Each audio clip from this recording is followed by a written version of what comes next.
অস্থিরতা আর সন্দেহের বিষ বাষ্পে আরও একটি সংসার ছারখার। সম্পর্কের গভীরতা যেখানে সুরক্ষার দেয়াল হওয়ার কথা, সেখানে এক নির্মম বাস্তবতার সাক্ষী হলো নারায়ণগঞ্জের ফতুল্লা। পরকীয়ার সন্দেহ আর দীর্ঘদিনের পারিবারিক কলহের জেরে ঘুমের ঘোরেই নিজ স্বামীর জীবন প্রদীপ নিভিয়ে দেওয়ার অভিযোগ উঠেছে স্ত্রীর বিরুদ্ধে।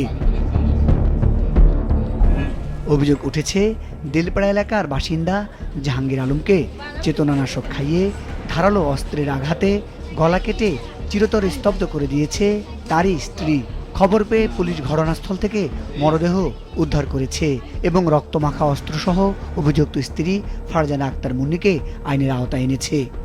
অবিশ্বাসের এই আগুন যখন ঘরের চার দেয়াল পেরিয়ে রাস্তায় এসে দাঁড়ায়, তখন সমাজকে ভাবতে হয় নতুন করে। এদিকে কুমিল্লায় ঘটেছে আরও একটি চাঞ্চল্যকর ঘটনা।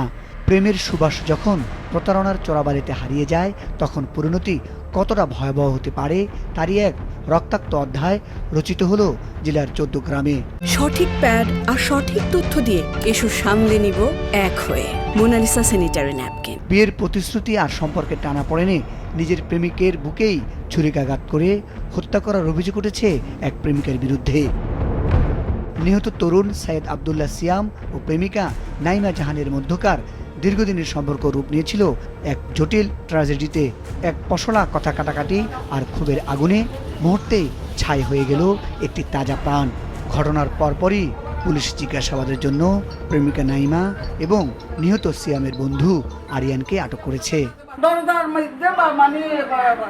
একবারে ছাড়বা কিল মারে ও কালমা আন্টি আন্টি কালমা দরজা খুলে সে মানে তো কি বাঁধিয়েছে নাকি মারিলে যায় এটাও ঠিক করে বুঝিয়ে না বোমাতে লেউসি তো আবার এবার কত গিয়েছি দরজা খুলি চাই চাই দে ওই ছেলে দেয়া বলে দরজারে খুলিয়ারে ছেলে দেয়া হাউ মাউ করে ওদের এই মহিলা ধরে এই মাইয়াতে এই মাইয়াতে মারছে এই মাইয়াতে মারছে।